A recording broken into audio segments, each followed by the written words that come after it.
Mas o que tu ia falar? Desculpa, Mas eu ia te falar o seguinte, eu acho que é legal falar sempre sobre isso, porque geralmente quem nunca empreendeu e quem está fora do mercado ou deseja começar, o cara ele sempre pensa que a coisa não tem lógica, sabe? Ele sempre acha que a distância entre onde ele está e o sucesso que ele pode alcançar é um caminho meio obscuro.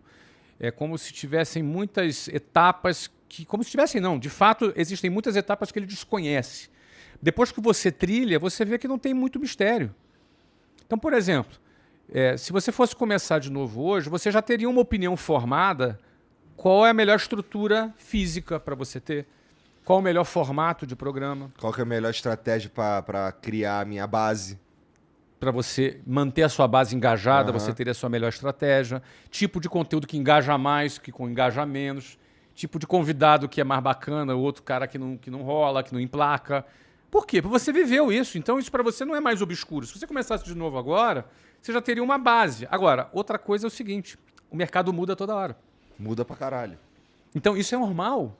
O mercado muda toda hora. As pessoas, às vezes, querem abrir uma empresa, mas querem ser funcionários da sua própria empresa, como se tivesse um emprego público e ficasse ali para o resto da vida. E não é assim que funciona.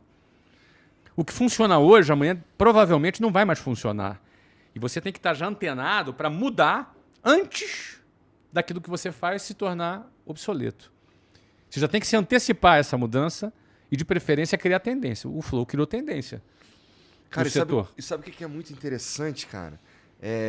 Essa fase que está acontecendo agora, que, por exemplo, eu conversei com os principais presidenciáveis e tal, já estava previsto, cara.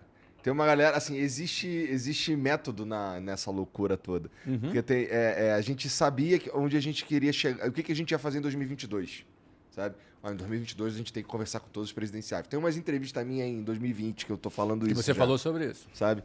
Então, assim, aí hoje, por exemplo, hoje a BBC fez uma entrevista comigo e, pô, eu não sei, parece que... Eu entendo até, porque são as pessoas que vivem, que estão meio fora desse mundo aqui que eu respiro.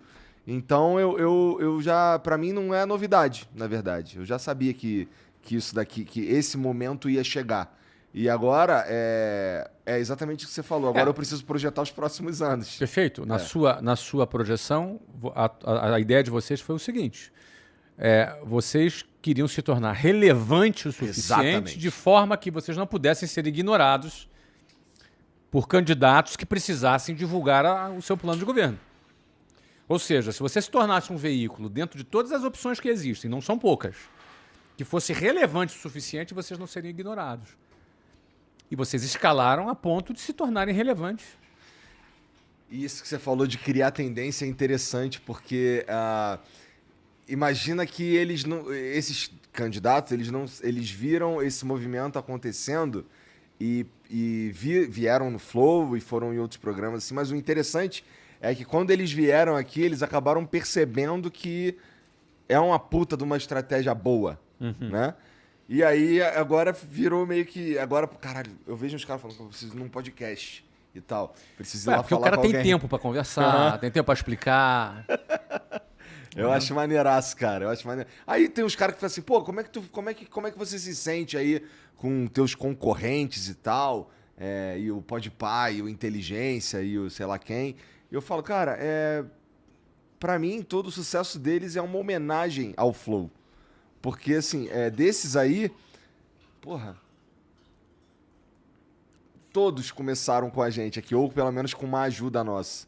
Sensacional. Mas isso é um privilégio. Porra. Isso é um Então, privilégio. assim, eu não fico puto, não. Pelo contrário. Não, isso é uma homenagem. Tem que considerar assim. Eu lembro quando a gente começou em 1995, a gente fez um curso de inglês para adulto que tinha duração de 18 meses. Então, naquela ocasião, eram tudo curso para criança, para adolescente, cursos muito tradicionais que existiam há 100 anos. Então, os cursos duravam 8 anos de duração, 11 anos de duração. Aquele lá concorrente, que eu não vou citar o nome que você trabalhava, devia ser de 11 anos, não é? E quando a gente chega com um programa de 18 meses, a gente foi super criticado. Esses loucos aí, não, essa conversa aí, pô, não é possível. Só que a gente cresceu tanto, a ponto de não ser ignorado. Nos tornamos um dos maiores do Brasil. E daqui a pouco a gente vê essa turma toda criando curso de 18 meses. Não é de 16, de 17 ou de 19. É de 18. É de 18. Isso. Eu fico dei umas feliz. aulas em curso de 18 meses também. Pô. Aí. Tá vendo? Que já eram derivados, né? Era derivado. Inclusive, é uma coisa interessante mesmo, porque assim, era um mercado que essa outra empresa não estava muito. Era novidade para eles também, e inclusive era um método de ensino diferente. Né? Completamente. Né? Completamente Não é que a gente diferente. ensinava a mesma coisa mais rápido, porque não é nem possível. É um outro caminho. de É aprendizagem. um outro caminho. É. Isso aí.